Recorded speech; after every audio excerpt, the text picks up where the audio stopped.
Good morning बच्चों। आज हम हिंदू लॉ की क्लास में हमारा जो पहला टॉपिक है वो है हिंदू कौन है, उसके बारे में डिस्कस करेंगे।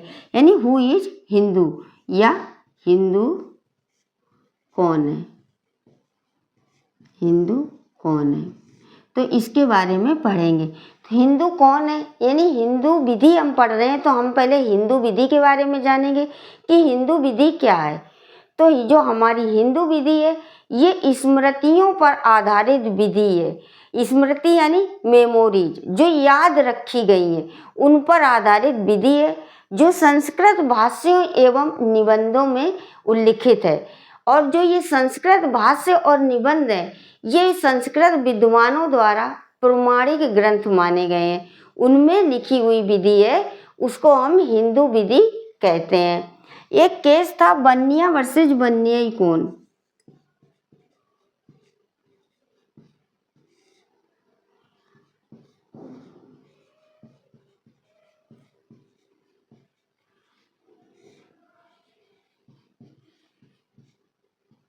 बनिया वर्सेस बनियाई कौन में कहा गया था कि हिंदू विधि किसी देश की प्रथात्मक विधि नहीं है।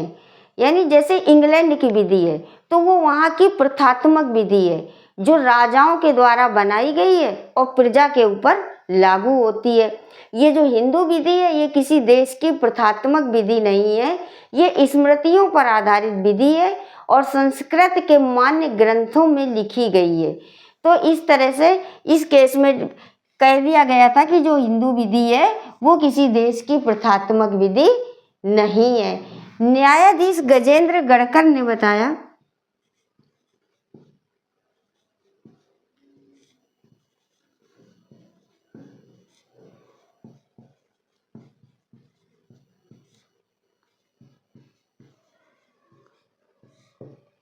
यानी हिंदू विधि के बारे में इस केस में बता दिया गया था। अब आता है कि हिंदू कौन है, तो हिंदू कौन होगा। तो हिंदू कौन के बारे में न्यायाधीश गजेंद्र गढ़कर ने क्या कहा था कि वेद नंबर 1 उन्होंने 3 चीजें बताई थी। नंबर 1 वेदों का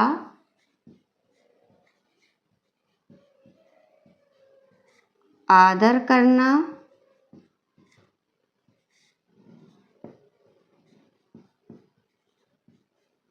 मोक्ष प्राप्ति के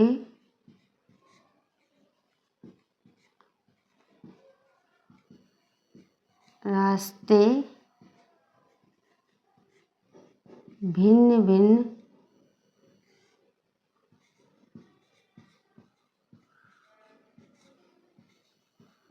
बहुदेववाद में विश्वास करना।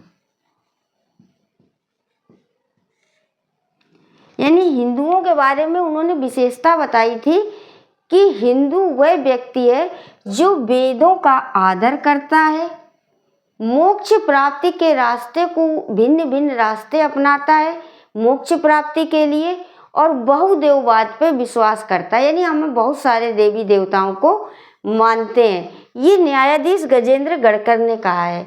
नॉर्मली माना जाता है कि हिंदू प्रत्येक वह व्यक्ति जो अपने आप को हिंदू मानता है, दूसरों द्वारा हिंदू जैसा माना जाता है, जिस संप्रदाय में रहता है, जिस जाति में रहता है, जिस स्थान में रहता है, वहाँ के लोगों द्वारा हिंदू माना जाता है तो वो हिंदू कहलाता है।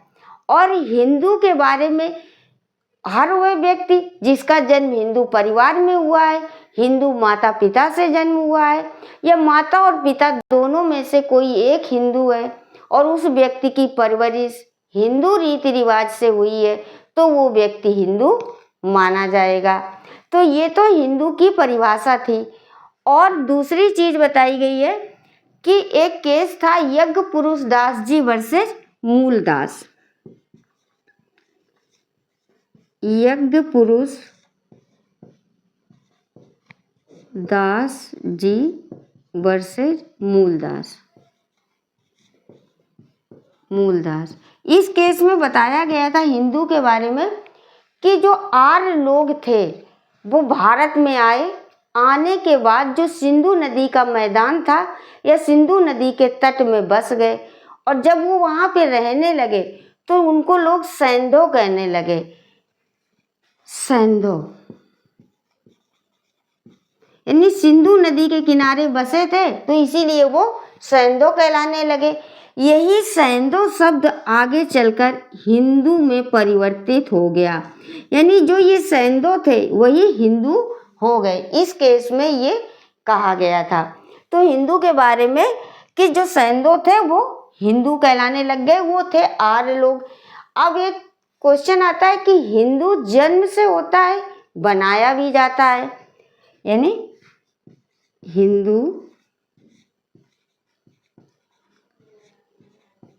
जन्म से होता है एवं बनाया भी जाता है, बनाया भी जाता है। तो हिंदू जन्म से कैसे होता है? जैसे हमने अभी पढ़ा कि जो व्यक्ति हिंदू माता पिता से जिसका जन्म हुआ है तो वो हिंदू कहलाया, या हिंदू परिवार में जिसका जन्म हुआ तो वो व्यक्ति जन्म से हिंदू हो गया। अब हिंदू बनाया कैसे जाता है? तो कोई भी व्यक्ति अपनी इच्छा की परिलक्षित घोषणा करके अपने आप को हिंदू धर्म में परिवर्तित कर सकता है या हिंदू धर्म को अपना सकता है। लेकिन वो हिंदू धर्म को अपना रहा है या हिंदू धर्म को ग्रहण कर रहा है तो ऐसे व्यक्ति का जो विचार है तो सद्विचार होना चाहिए। उसने किसी दुर्विचार से इस धर्म को ना अपनाया हो, यानी सद्विचार से अगर उसने हिंदू धर्म को अपनाया है तो वो व्यक्ति भी हिंदू कहा जाएगा। अधिकतर ये कहा जाता है कि हिंदू जन्म से होता है बनाया भी जाता है, ये कथन सत्य नहीं है, लेकिन हिंदू बनाया जाता है। धर्म परिवर्तन करके कोई भी व्यक्ति अपने आप को हिंदू मान सकता है या हिंदू बन सकता है, लेकिन उसका धर्म का जो परिवर्तन है वो किसी दुर्विचार से नहीं होना चाहिए। तो इस तरह से हमने आज की क्लास में पढ़ा हिंदू विधि क्या है और हिंदू कौन है। हिंदू जन्म से होता है और बनाया भी जाता है। तो यह हमारी हिंदू विधि की स्टार्टिंग थी। आगे की क्लास में हम इसके आगे के बारे में पढ़ाएंगे। आज की क्लास में इतना ही।